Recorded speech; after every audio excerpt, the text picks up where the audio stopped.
Hello, I am Xarkun and this is World of Warships Legends.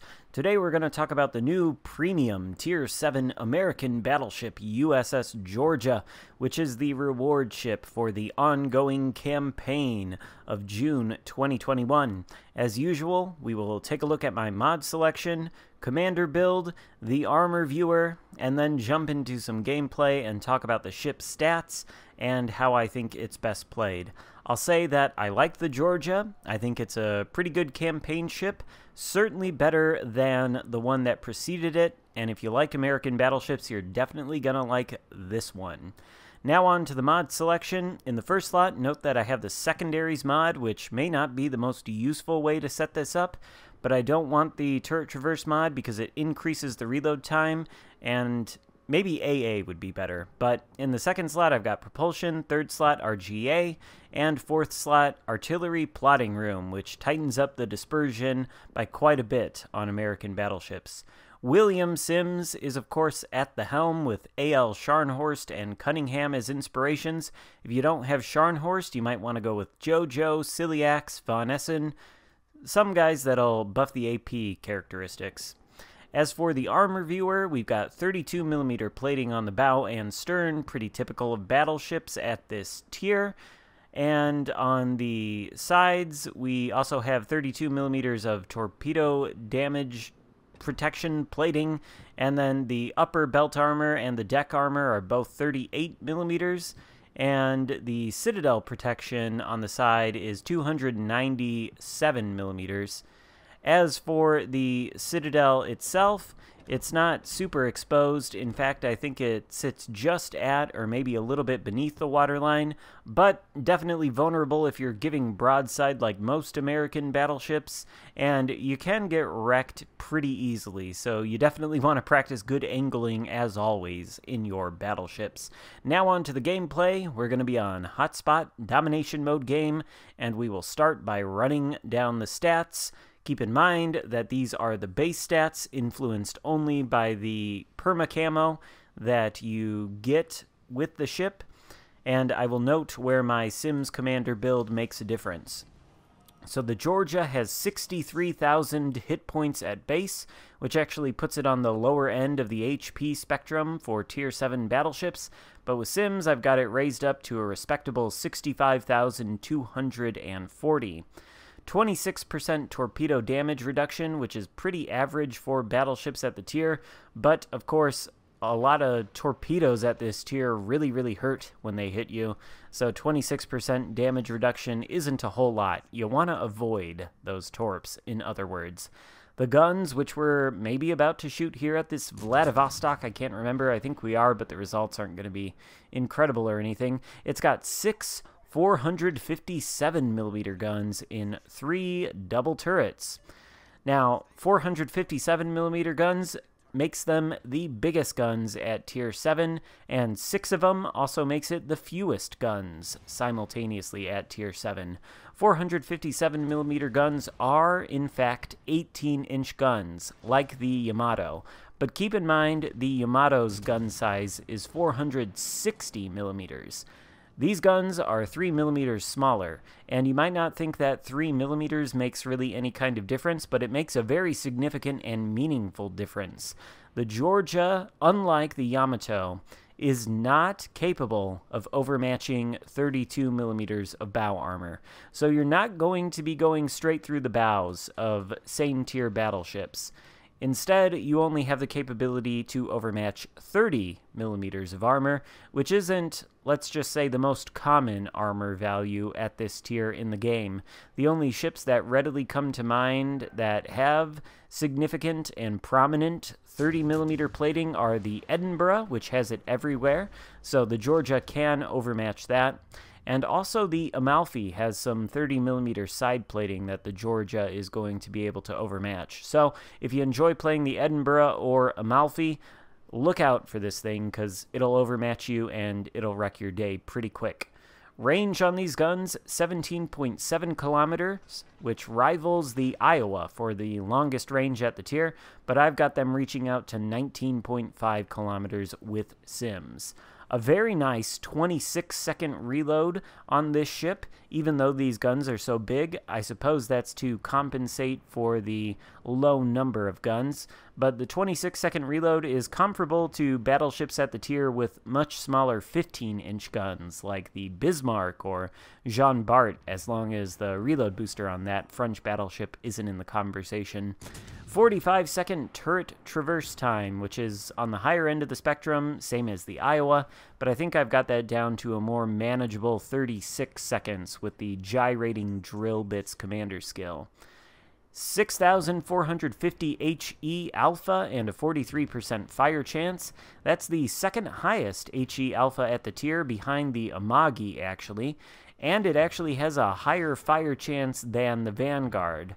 But the low number of guns probably translates to a lower effective fire chance, so keep that in mind if you're going to be shooting the HE, and I don't know why you really would want to shoot it too often, because the AP absolutely smacks, as you've seen against a few of these ships here. Now, they haven't been any real huge salvos or anything yet, but the AP has an alpha strike of 15,750, which is by far the highest at the tier. It blows all of the other competition out of the water, and I've got that increased with the gyrating drill bits commander skill to an eye-watering 17,325, which is essentially the battleship equivalent of Udachi torpedoes, at least if they score citadels. I mean, obviously 17,000 isn't as much as 21 or 22,000, but it's a lot. You definitely don't want to be taking citadels from these shells.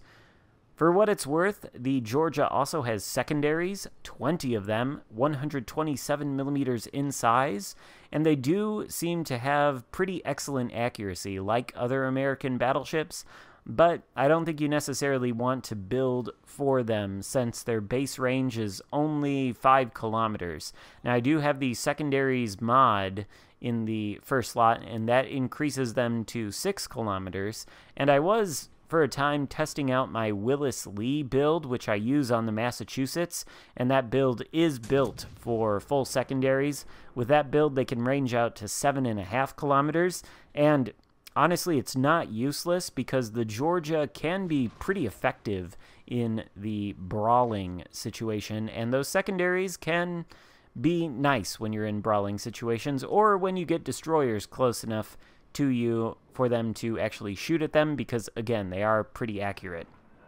But as far as building for them, I don't think I'd recommend it, just because the range is not so great. Not like the Massachusetts or anything. Only 7.5. I think the Massachusetts can get its secondaries reaching out to 10.5 kilometers. So you probably don't want to build for the secondaries on this ship. The AA defenses, though, let's talk about those. It's got an overall rating of 91, with what seem to be highly potent damage per second stats for the short, medium, and long-range anti-aircraft guns. All the DPS values are well in excess of 100 across all of these guns, so this seems to be a very effective AA platform. The speed, this is a highlight of this ship. It's got a 34-knot top speed, which makes it tied with the Champagne for fastest battleship at the tier. But note that the Sims build with gyrating drill bits does decrease this top speed to 30.6 knots. Even still, it's a lot faster than a lot of other battleships at the tier with the 30.6 knot speed that I have on this build. And keep in mind, it does come with the speed boost consumable. You get 2 of them, and they last for 3 minutes each. If you don't have a commander skill that cuts down on the speed, then you can get this ship approaching probably near 40 knots in a straight line, and I'm sure you could build it in such a way with certain inspirations to make it go at or over 40 knots with that speed boost active. So this can be a very quick battleship, which can make it easy to get into good positions quickly or disengage from bad positions just as quickly.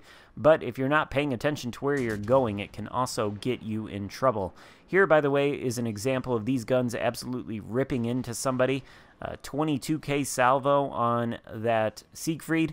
Just unfortunate that it wasn't a Citadel, because that guy would be dead. But I think we're going to end this game with a pretty nice Citadel. And this isn't going to be a super high damage game. Sometimes I find it can be a little bit tricky to get super high damage games in this. Not because the guns aren't good, they absolutely smack, but just because of the small number of guns.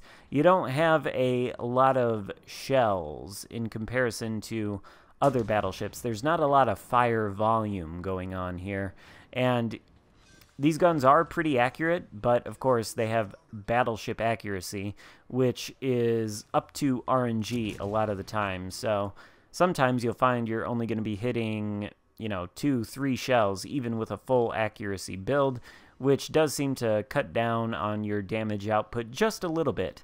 Then again, you do have a pretty quick reload at 26 seconds, so, you can be pumping out the shells pretty fast. Moving on, though, to the rest of the maneuverability stats, it does have an 890-meter turning circle, which is a little bit above average for the tier, but it's definitely tighter in the turns than the Iowa, but not as good as the excellent Alabama or Massachusetts in the turning circle aspect. 16.5 second rudder shift, which is middle of the road, not horrible, but also not fantastic. And a 14.8 kilometer detectability by sea, which is also pretty middle of the road. I really, really wish this ship had access to the concealment mod, along with all other battleships at this tier, because this 14.8 kilometers, it just sucks when you start a battle and you go forward just a little bit, instantly get spotted, your position is given away immediately before you can start to move in any particular direction or set yourself up for angling or anything like that. I just really wish all the battleships had the concealment mod. I know a lot of people don't think it makes a difference, but it absolutely does in terms of your ability to position yourself effectively. Come on, Wargaming, update the game so that we can all get it. If this ship had the concealment mod, you could probably get it down into the high 13-kilometer range, which would be excellent. 12.4 kilometer detectability by air, that's it for the stats. So how does this ship play? Well, it's like a much faster, more maneuverable, and harder hitting Iowa, I guess you could say. It definitely has that typical American armor, which is definitely not the tankiest in the game by any stretch of the imagination. The ship also has a massive superstructure, and the front and rear very vulnerable along with the superstructure to cruiser HE, and fires are not nice. However, it does have a unique repair party consumable that reloads much quicker than your typical battleship heal. It doesn't restore, a lot of hit points like the super heals you might find on British battleships, but the reload time on the heal is quick at only 40 seconds. So these heals, they come back online very quickly after you use them, which may be an argument for not using Sims as your commander. You might want to use Lee instead, just so you can get more of these heals. Because, again, I think this Georgia can be effective in brawling situations. I know it's got a reputation as a bit of a decent brawler on the PC, or at least from my understanding, I think it does. And, that's the case here too, but having more heals is, in my mind, a little bit of a necessity if you're going to be pushing in to brawl. Instead, I'd say you want to play this ship at longer to medium range, especially for the first part of the battle. Use these guns and their accuracy to find those broadside shots and absolutely tear enemy ships apart. I mean, you might not be tearing GKs apart at this kind of distance due to their turtleback armor, but, this guy peeking around this island here, he's not going to be around for too much longer. Just excellent gun characteristics on this ship, good accuracy, hard-hitting guns, and it's a very fast battleship, which, allows it to move around the battlefield in ways that are just not accessible to other battleships. So I like it quite a bit. I think it's a pretty powerful ship, and as this game continues to mature, I think we're going to see the introduction of a lot more cruisers with 30 millimeters of armor plating rather than 27, and we're probably going to see them appearing at the legendary tier. So this battleship at tier 7 with its 457 millimeter guns, its value might increase as the proliferation of cruisers with 30 millimeters of armor plating also increases, because it's going to be able to overmatch them, and that's not going to be the case for any other tier 7 battleship. In short, I think this is sort of like an alternate fantasy version of the Iowa, if the Iowa had bigger guns. That's what it's most comparable to. So if you enjoy the Iowa and the Iowa's playstyle, I think you're going to like this ship, and you're not going to want to pass it up, especially because, you know, like the Iowa, it's got those hard-hitting guns with that hard-hitting, super heavy American AP, although the shell volume is less than the Iowa. But unlike the Iowa, it's a lot faster. I mean, the Iowa is not slow, don't get me wrong, but this is a lot faster than the Iowa, and the maneuverability with that turning circle and the rudder shift, it's not like dramatically better than the Iowas, I would say, but it is more noticeably better than the Iowa, and that I like. I like maneuverable battleships with good big guns like this that hit hard. And speaking of hitting hard, this shot here on the Iowa that is going to close out the game, you'll see, you know, a nice citadel from these guns. 17K. Probably would have done a little bit more than that if he had more HP to take. So the Georgia, definitely a ship that I would recommend buying the Admiralty backing for and completing the campaign for this one. Much better than its predecessor, the Champagne, and I definitely think it's worth it. So, hope you enjoyed the video. If so, give it a thumbs up. Thank you so much for watching, and I will see you next time. Goodbye.